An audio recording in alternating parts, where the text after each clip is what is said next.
This wood tray would be a perfect addition to your coffee table or to be given as a gift. And today, I'll show you how to make it.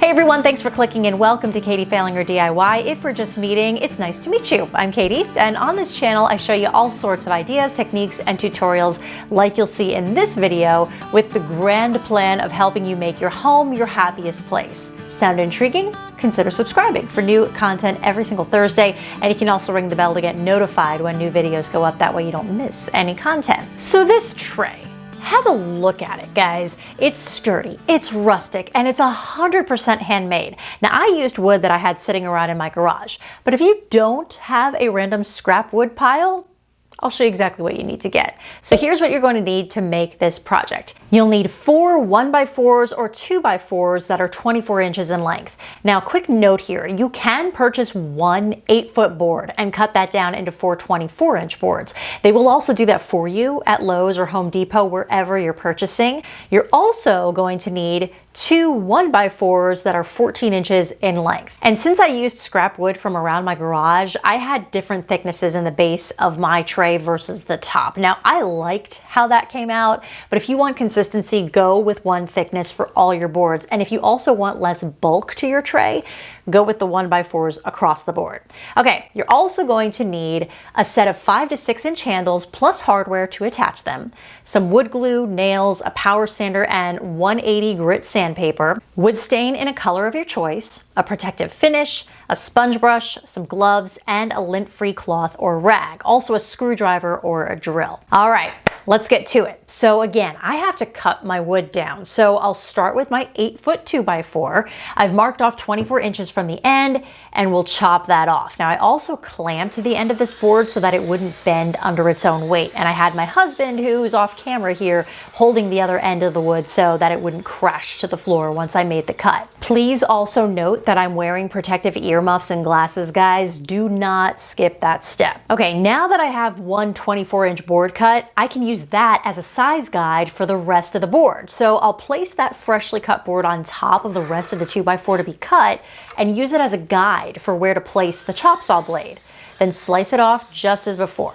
And I'll make 2 more cuts to make a set of 4 24-inch long 2x4s. Okay, now I need to cut my 2 14-inch boards. So I'm using a 1x4 that's about 32 inches or so long. So I've marked my spot, and once more, I'll bring the chop saw down to make my cut, and then trim off a few inches from what's left to make it an even 14 inches long. All right, let's put this bad boy together. So I'm moving the party out to my driveway now, and I'm laying down a large piece of scrap cardboard.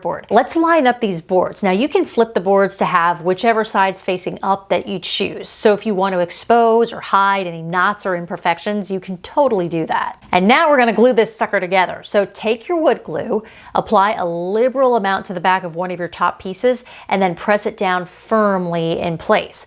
Repeat that process for the other top piece, and then you'll want to grab something super heavy to apply pressure and weight to the project. Now, typically I like to use clamps like this, but I won't be able to use them easily on this project since I have so many individual boards that are being glued at one time.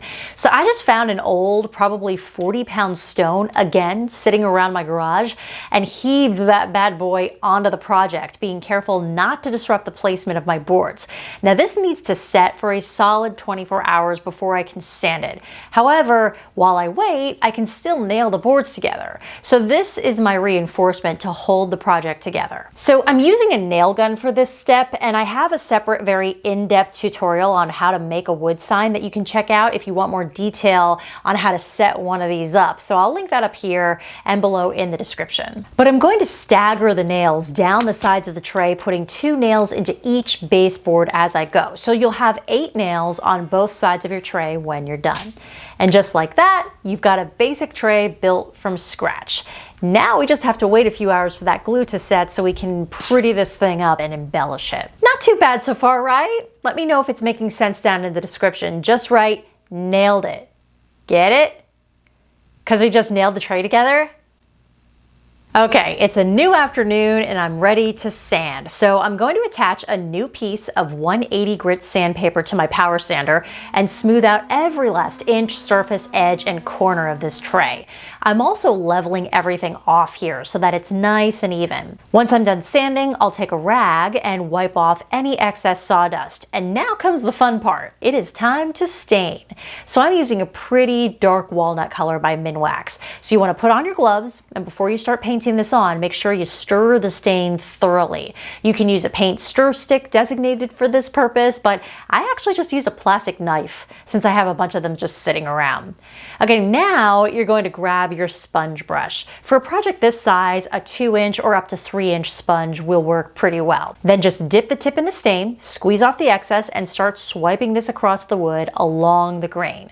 Now, as I wrap up one side of the project, I'll go in with a clean, lint-free cloth and wipe off the excess. Then I can turn the whole thing over and continue staining on the other side. Make sure that you get into all the nooks and crannies too. The sponge brush is really good for that part of this step. And of course, remember to wipe off that excess stain with your cloth as you go. So through the magic of editing, I've waited enough time for my stain to fully dry, and you want to check the product instructions depending on the brand for this too. But now I'm going to seal my wood with a protective finish. So I'm using another clean sponge brush and just swiping a thin layer of this all over the project. Now, don't worry that it may look sort of opaque and milky. That's actually fine. It'll dry to a clear finish. And once that's had a chance to dry, all that's left to do is attach our handles. So use the hardware that should come with them and just drill them into the top of the tray. It's a good idea to put one screw in about a quarter or a third of the way and then prep the other screw the same way. This will help you keep your handle from moving out of position as you drill these in. And with that, we are done. So this is where this tutorial ends, but you could take this a step further and customize your tray however you choose. You could monogram it, you could paint a pretty design on it, you could stencil on a cool or a funny saying, customize it for the holidays. I mean, the possibilities are seriously endless.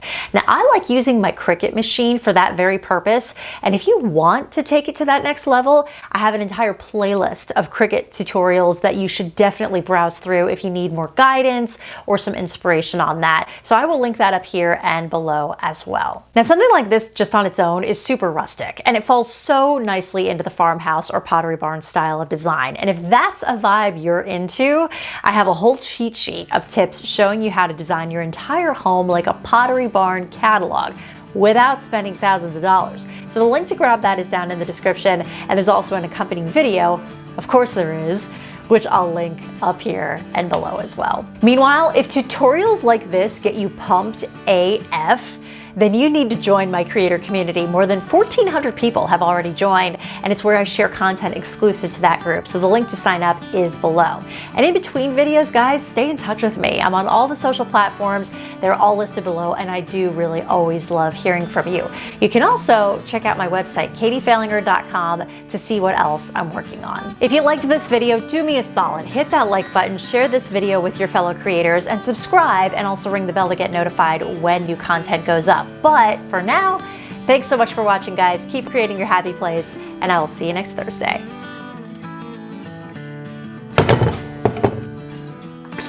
But embellish it. Embellish it. It's like neon brown. Neon brown? That sounds awesome. If you want more detail on why am I doing this? I'm not referring to it yet. And you don't miss any share this with your fellow creators.